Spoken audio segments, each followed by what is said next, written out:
All right, so in the last podcast, I spoke about resilience and the difference between resilience and mental toughness. And I kind of went through some of the strategies you can do to increase resilience, right? And in that podcast, I was talking a little bit about like how mental toughness, pardon me, I just burped, mental toughness, right, is the main category and resilience is a subcategory.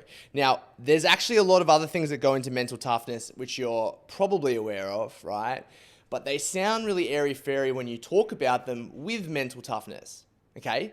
But they're not, because that's what makes up a mentally tough person is all of these other traits.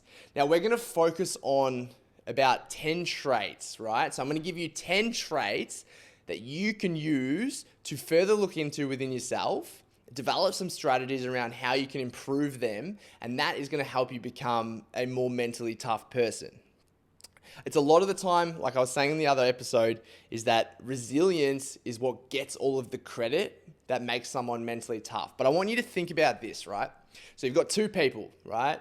One person is someone doing a 100K run who, is in so much pain the whole time, right? But he nuts it out, he grits it through, he bites his teeth, and he gets through the fucking race.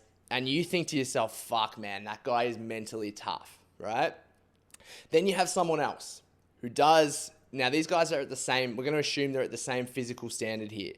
But this other person runs 100Ks, finds it pretty easy, has a good positive attitude the whole time, feeling pretty good, finishes the race, and you're like, oh yeah, cool, he's a great runner, right? So your attitude towards the person who struggled more is that you think that they're more mentally tough, right? You can assume that, but that's kind of fucking flawed. And I feel like the better you get at things and the more you've developed this positive mindset and you've developed these other characteristics, the less kind of credit it gets for being mentally tough.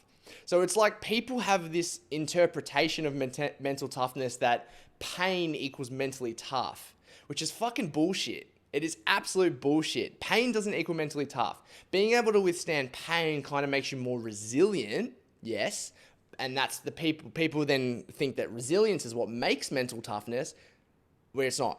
There's so many other things, right?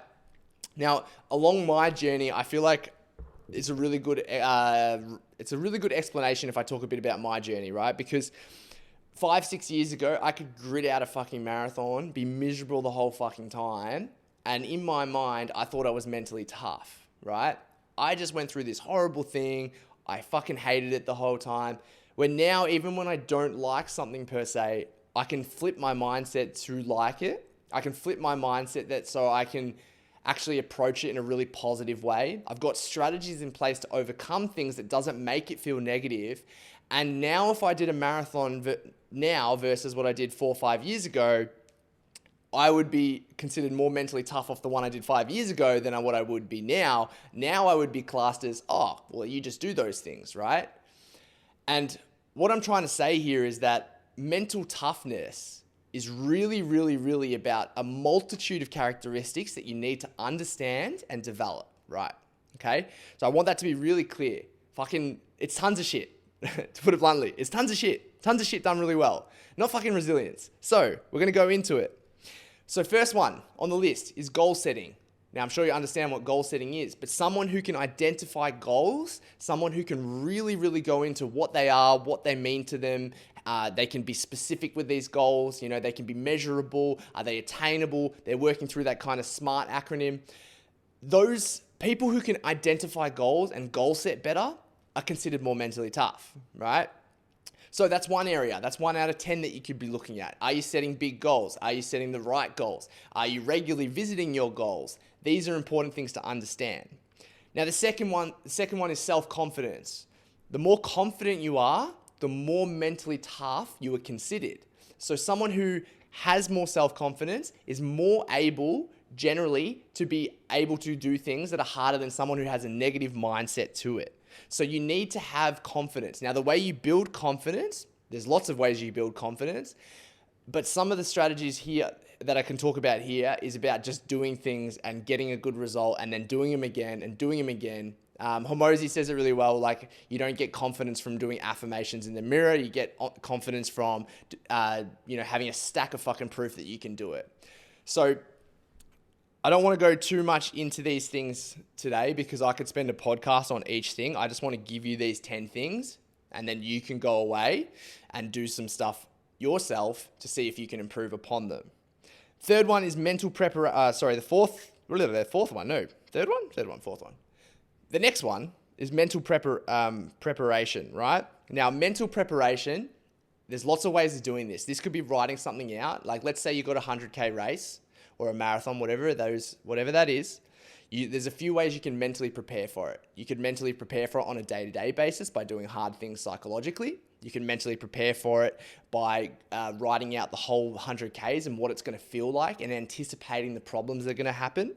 You can mentally prepare for it by doing worst case scenarios. There's lots of different options there, but some type of mental preparation is important.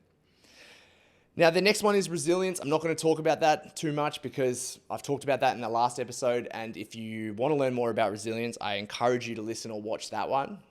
Okay, just by the way, if you are listening to this, I do all these on YouTube. So if you want to watch me, then feel free. Now, the next one is discipline.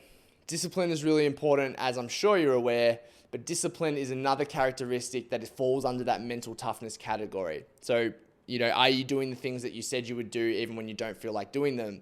Do you have the discipline to do things, but also the discipline not to do things? And the thing about discipline that I think a lot of people talk about is discipline in doing something, but a lot of discipline is actually not doing things, right? Not going out on the weekend, not doing extra exercise when you want to.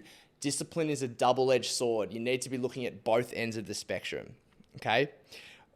Adaptability is the next one. Adaptability is really important because when shit goes wrong, which it inevitably does in probably every aspect of life, but you need to be able to adapt and move forward. And they say that adaptability, and when I talk about a lot of this research that I look into is from really awesome psychologists, and I take little bits from little different pieces and I kind of put it together in my own words so it's easy to understand. And then I put myself through the fucking ringer to see if it actually works. So adaptability, in terms of how to cultivate that, that's a really hard one. Like, how do you just write out your adaptability and then fucking drill it, right? I think you improve adaptability by doing things regularly and understanding that when things change, that it's not the be all end all. Then that kind of ties back into like mental preparedness as well. All of these things intertwine, but I think adaptability is a bit of a hard one, which comes from experience and a positive mindset. Okay, perseverance kind of ties in with discipline as well, but perseverance is the ability to stay committed to a goal or a task, even in the face of a difficulty or adversity. So people who are persevering are able to stay motivated and focused, even when progress is slow or setbacks occur. So essentially, how well are you able to stick to those goals that you originally set is going to make you more mentally tough. The next one is focus. Focus, I fucking suck at focus, but focus you could look at it in two ways, right? Like it could be attentive and present in the current moment, or it could be focused towards your goal. But a solid amount of focus is going to be important in mental toughness. And I think that with that, like, focus is a big part when you're actually doing a challenge or an exercise that you don't feel like doing, and having like this narrow-minded focus on what it is you've set for yourself as well. Like, and that kind of ties back in again with that goal and that mental preparedness, is that to be able to hone in and focus on something important to you, you need to fucking understand what's important to you, and you need to understand why you're doing something. So I think with focus, you can cultivate that by having clarity, and then that kind of comes back into that mental preparedness. Okay, emotional control. So emotional control involves managing and regulating one's emotions in a way that is productive and effective. People who have good emotional control are better able to stay calm and composed under pressure and to channel their emotions in a positive way. So some of these I'm talking in my complete own words, and some of these I'm reading off, as you probably can realize, because I don't want to fuck them up. All right. Now, the last one is positive self-talk. So positive self-talk involves using positive and encouraging language to reinforce one's own self-belief and confidence. People who use positive self-talk are better able to stay motivated and focused and to maintain a positive attitude even in the face of challenges and setbacks. So in fucking black and white terms, right? If you're negative, you're going to have a shit result. Now, I've seen that firsthand when I've come into something negatively and I've come into something positively. Sometimes I've had big challenges where I have had such an inflated amount of confidence and positivity that it has felt so easy compared to other times where I've had a smaller challenge. For some reason, I'm fucking negative as, and I walk into it and it feels like shit. So these are some of the things. These are 10 of the things that fall into mental toughness. So when you think about mental toughness now, I really hope that you don't just think gritty, pain, suffering. Although those are factors into it, I think you need to look at it as a holistic overview that mental toughness is a shitload of things all wrapped to fucking together that you can work on. And I think that the way I would look at this, because I've learned some of these things through trial and error, right? But some of these things now I'm trying to cultivate myself. And for me, what I kind of do when I'm trying to do these, and hopefully this helps you, is looking at writing out each of these things, but how you have it in a positive point of view, and then maybe what a negative point of view. So for example, you could write out adaptability and then you could have two different lines here, right? You have adaptability 1, adaptability 2. And adaptability 1 says, when something goes wrong, I adapt to it positively, such as, or this is how, and you write out all the ways that you positively adapt to something. And then you could have the opposing side where I negatively deal with adaptability in this way, this way, this way. Just bringing things to the light and bringing them as an awareness point of view is how is the first step in kind of releasing them and working on them. So going through each of these areas, writing out how you do it in a good way and how you do it in a negative way is going to give you a foundation that you can work upon to make yourself more mentally tough, right? And once again, remembering that resilience is one small part of it, not the be-all, end-all. Cool. Yeah, look, so I'm going to start putting people on these podcasts as well. I think that it's important for me to talk myself and to express the things that I've learned across this journey and will continue to learn. But I do want to start bringing on some people that have different views and some opposing opinions to me too. So I'm going to start putting on some people. I've got some really cool people lined up. I've got some Ironman. I've got some triathlete. Oh, they're the same thing. Good on you.